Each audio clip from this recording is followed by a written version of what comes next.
Well, hello, friends. Mark Holmes here, and as always, thank you guys for watching, commenting, subscribing, and being part of the Joe Boo Sports Report. Without you guys, this literally does not work. Don't worry, Miss Jackie and all you guys out there, I'm fine, okay? Just been busy and been running around like a crazy man. I'm not going to croak on you or anything, at least I hope I'm not.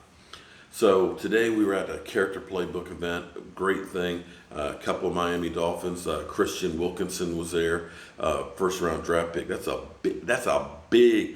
is a big man. I'm talking, that's that gravel full of dirt that I'm talking about, a big body, And I tell you, when he hits you, you get hit. But it was a great video. I'm working on editing that. That's why I haven't been doing too much right now. We went to that event, and I'm editing a bunch of stuff for United Way so we can get it for social media.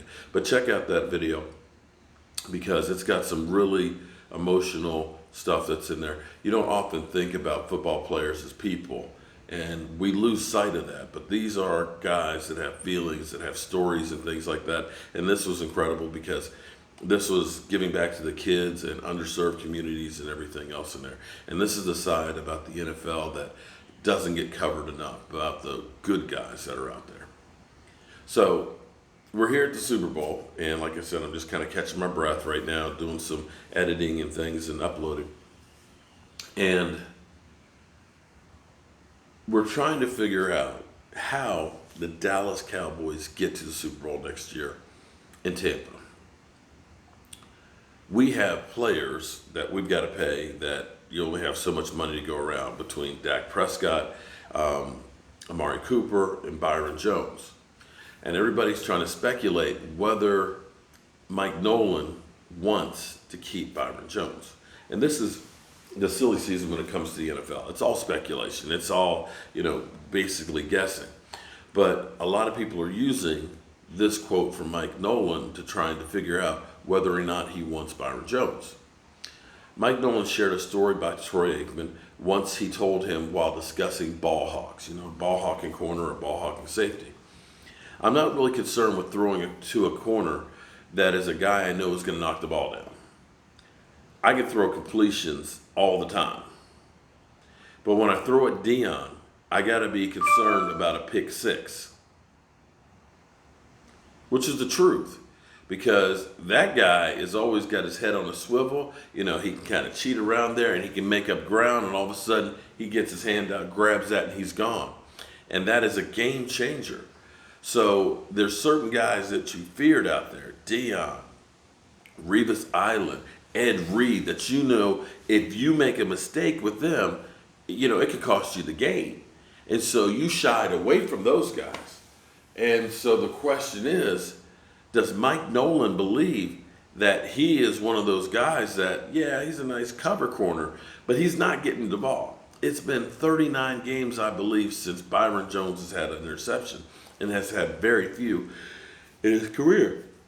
So this is one of those questions that you got to understand that Mike Nolan says we're going to fit the scheme to the players' abilities as opposed to the players to the scheme, which are two totally different things.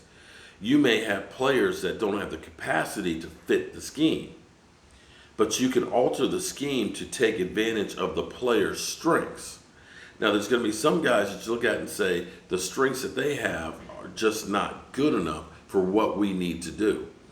And you have to wonder, is Byron Jones one of those guys?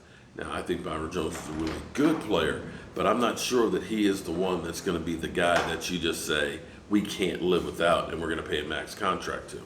But here would be my solution, and I kind of talked about this morning. If you go ahead and get Dak Prescott's deal done, and the reason you get him done as opposed to franchise tagging him is the franchise tag numbers for cornerbacks and for receivers is a lot less than a quarterback. You can get yourself some relief.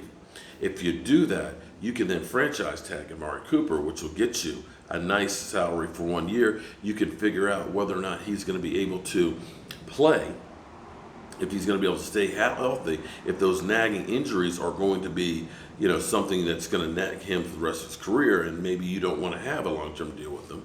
And you can use the transition tag on Byron Jones and get him for another year at a decent rate where you can see how he fits in with this defense and if he is the guy. Or if somebody, Philly, like the Eagles say, we want that guy. Well, you're going to have to pay the piper to get him. This way you can maximize what you can do as far as getting compensation and not losing guys. But you can also, too, keep numbers at a decent rate. So the question is, and I can't answer this, what Mike Nolan is thinking as far as, is Byron Jones a guy that I can't live without? And do they try and figure out how to make it work? I'm telling you, this is the way you make it work. But then again, what do I know? I'm just a guy with a day job and a voodoo doll. And I can tell you this much.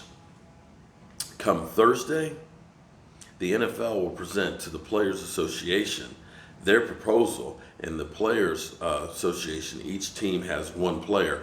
They will vote on whether or not they agree with this or not agree with this. And 2/3 of that, if that passes, 2/3 of them agree on it. It then goes to the players for a vote on the collective bargaining agreement. So it'll be interesting to see how this dynamic changes a lot of things. It may change the way franchise tags are being used as well as transition tags. It may make it so you can only use one or the other or so forth. We don't know as fans at this moment how it's going to work out, but we're definitely going to stay tuned and see how it does. I'm Mark Holmes, and well, be sure, listen, if you only watch one other video from me, watch that one about Character Playbook, because that is real players doing good. I'll see you soon.